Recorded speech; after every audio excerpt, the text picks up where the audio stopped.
Establecemos comunicación ahora con Isela Lagunas, periodista y escritora, quien ha recopilado mucho material en torno al colapso de la línea 12 del metro. Y bueno, evidentemente es la autora del libro Línea 12, crónica de una tragedia anunciada, de Editorial Planeta. Isela, ¿cómo estás? Un gusto saludarte. Muy buenas noches.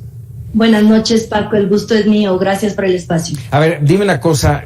Vamos, lo comentaba ya hace un momento. Hoy se cumplió un año, no tenemos responsables, no hay culpables, no hay detenidos. Una sola mujer que ha renunciado, Florencia Serranía.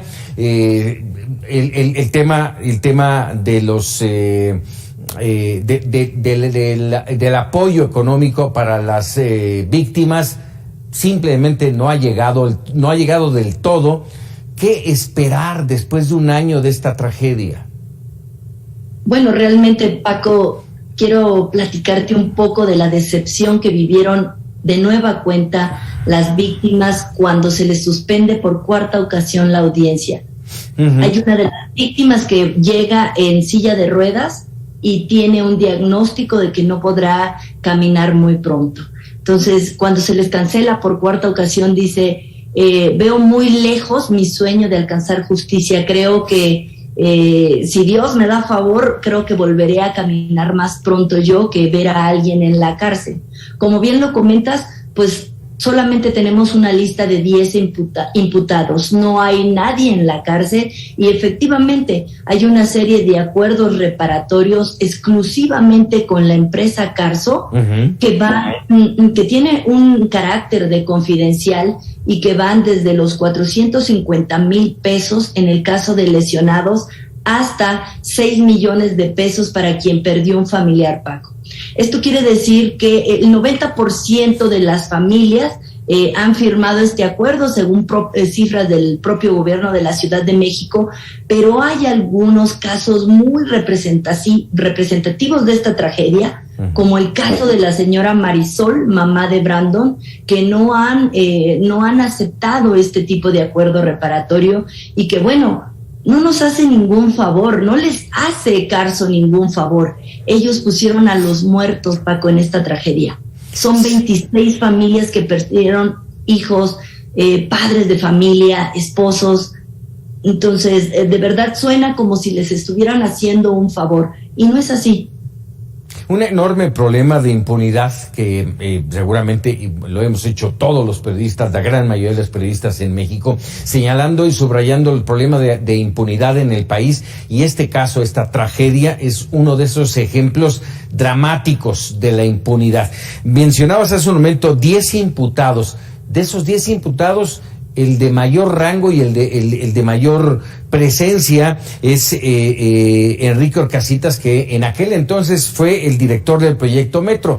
De ahí para abajo, muchos de ellos lamentablemente desconocidos. De ahí, de Enrique Orcasitas para arriba, muchos nombres que se han mencionado y los hemos mencionado insistentemente: Marcelo Ebrard, Miguel Ángel Mancera, Claudia Sheinbaum, Mario Delgado, que por cierto me llamó la atención, en tu libro lo mencionas como uno de los grandes responsables. ¿Por qué? Bueno, hoy por hoy el dirigente nacional de Morena, que es el partido en el poder, ¿verdad? En ese momento de la construcción y que se gesta el gran proyecto, él se desempeñaba en el sexenio de Marcelo Ebrard Casaubon, uh-huh, en el gobierno de la Ciudad de México como secretario de Finanzas, Paco. Y hoy te puedo decir que este libro contiene documentos que hablan de su participación en un episodio específico, la adquisición de los trenes. Y también podemos abonar en este tema que hoy sabemos que esos trenes, dicho por los expertos, no embonan con esa vía. Y fue uno de los grandes males que aqueja a la llamada línea del Bicentenario, uh-huh, en un principio de este problema. El origen de los problemas no es lo que terminamos viendo. ¿Y cuál fue el origen del problema? Que esos trenes terminaban destrozando los rieles de la línea 12, incluso antes de su inauguración, Paco. Hay documentos de reuniones entre los ingenieros que hablaban con con gran preocupación de este fenómeno llamado desgaste ondulatorio acelerado. ¿Qué pasaba? El tren se devoraba los rieles, y cuando los cambiaban a los pocos días, el fenómeno volvía a ocurrir. Y en este episodio específico de los trenes hay documentos que hablan que él, en su calidad de secretario de Finanzas, envió a una delegación de funcionarios para que viajaran a China y visitaran a los fabricantes de trenes. Y en ese tema podemos abundar un poco más.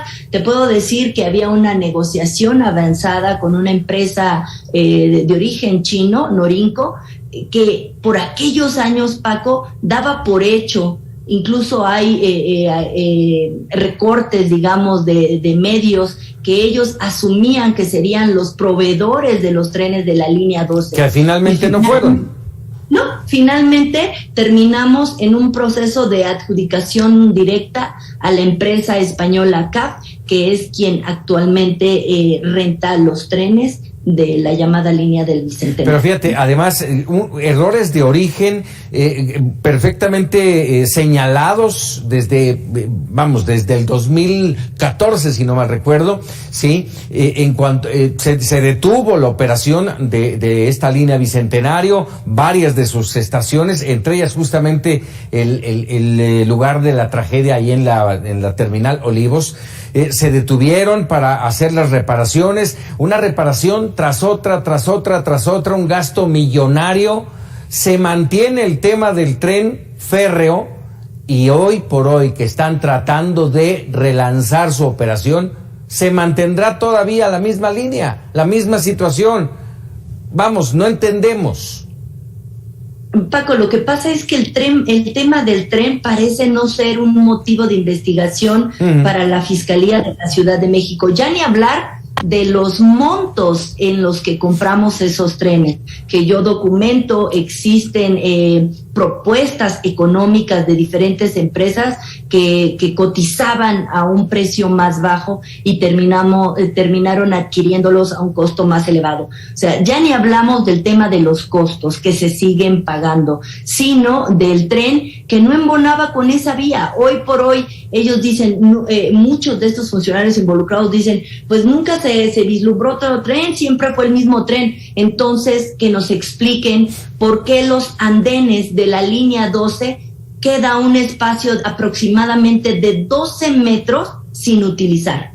Tú entrabas a la línea 12, Paco, y podías ver que el personal del sistema de transporte colectivo Metro impedía el acceso con estos utensilios de plástico para impedir que toda la gente dejara de utilizar estos 12 metros del andén. Bueno, si no eran los trenes, si los trenes siempre fueron ideados así de cortos, entonces que nos expliquen por qué los andenes son así de largos, ¿no? Hoy por hoy, no lo digo yo, lo dicen los expertos que hablan que se trata de un tren mucho más pesado, que se fricciona al circular por estas curvas tan estrechas, sobre todo en ese tramo elevado que construye Grupo Carso junto con ICA.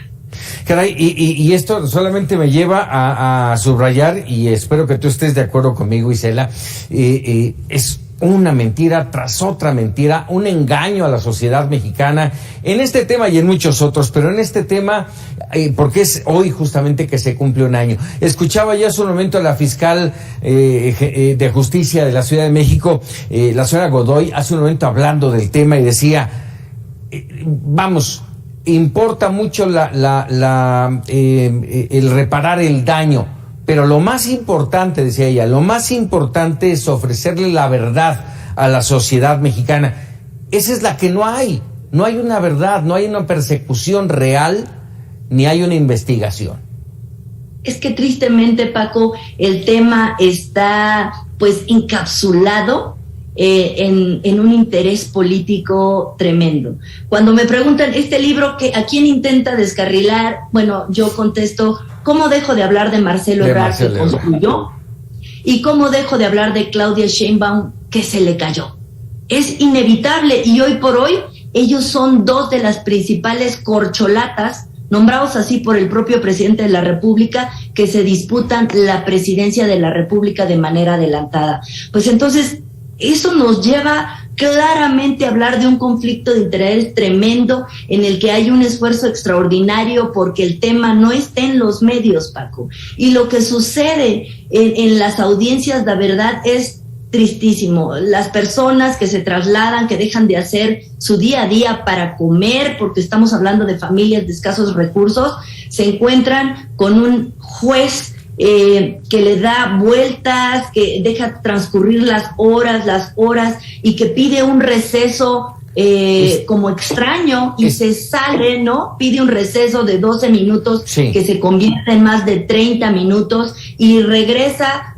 De verdad que nos hace pensar como que si fuera y regresara y entonces notifica que se pospone de nueva cuenta. Están esperando y están, esperando y apostando porque se nos olvide con el tiempo, ¿sí? Hoy es un año, a lo mejor el año que entra ya será menos. Y así estará pasando sin llegar a la justicia y manteniendo siempre la corrupción y la impunidad.